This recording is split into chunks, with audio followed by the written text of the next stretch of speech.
One of the most revolutionary changes that the faith you have, has in the way you and I live and move and have our being in this world, is that faith changes our focus. From concern about time, how long it's been, to timing. To timing. Trusting in God's timing. And if you do that, you will replace all the anxiety in your life with anticipatory explanation. Let me see if I can show you the difference. Some people say, I can't wait. The life of the believer says, I can't wait. Like a bride or a groom waiting to receive his bride. So we thought that all the best wine in our lives has already been drunk. The story says, no, the best wine is yet to come. Always. Because we live in the kingdom of God. Your best days, I don't care how old you are still ahead of you. Do you know that?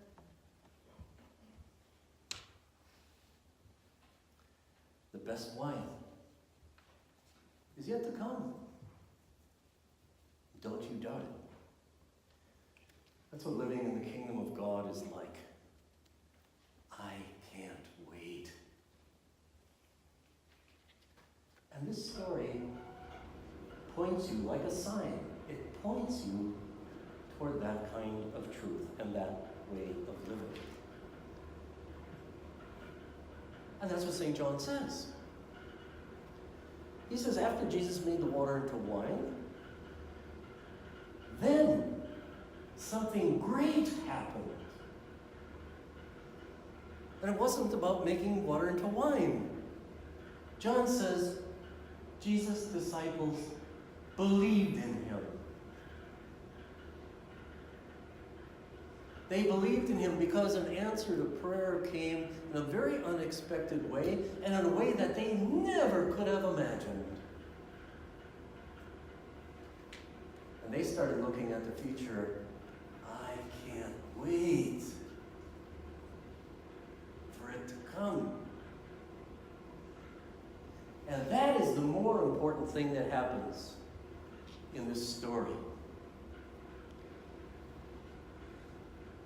As others see you and how you handle your needs, they are inspired. And you, my dear friends, save them. You save them from despair, from a hope that's associated only with things they can imagine, which is usually far less than what they need. So you and I, in the season of Epiphany, are called to be lights. Where? In the darkness. Because that's where light shows most brilliantly. Among our needs, our wants, our cares, and our desires, with an attitude, I can't wait to see how God is going to work this out. As I look around the room here, most of us remember Johnny Carson. The younger folks can ask Siri. Johnny Carson was a host of the Tonight Show, right? Yeah. And on one of his shows, he interviewed an 8-year-old boy. Now, this young man was privileged to come on to the Tonight Show because he had rescued 2 friends in a coal mining accident in his hometown in West Virginia. So Johnny wanted to honor him and brought him on to the show. Now, you know how Johnny used to sit and just talk with people? Well, he started to talk to the boy, and as he was talking to the boy, it became apparent to Johnny and the audience that this little boy was a Christian. So Johnny asked the boy, so do you attend Sunday school? And the boy said he did. And Johnny then asked him, well, what are you learning in Sunday school? Well, last week the little boy said our lesson was about when Jesus went to a wedding and he turned water into wine. Well, the audience roared. Johnny, tried to keep a straight face as he always did. And so Johnny says, and what did you learn from that story of Jesus turning water into wine? And the little boy squirmed in his chair for a little while, thinking, and finally a smile came to his face, and he said, well, if you're going to have a wedding, make sure you invite Jesus.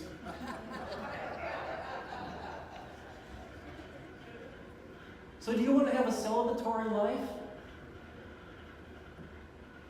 You better invite Jesus into it. If you want the best that life can taste, invite Jesus into your life and let him know what I'm talking about. Because Jesus can turn sour into sweet in time. Jesus can turn bitterness into peace in time. Jesus can turn hatred into love. Jesus can turn anger into joy. And yes, ask any recovering alcoholic, and they'll tell you Jesus still turns wine into furniture. Jesus turns wine into family. Jesus turns wine into friends. I just can't wait. How about you? Amen.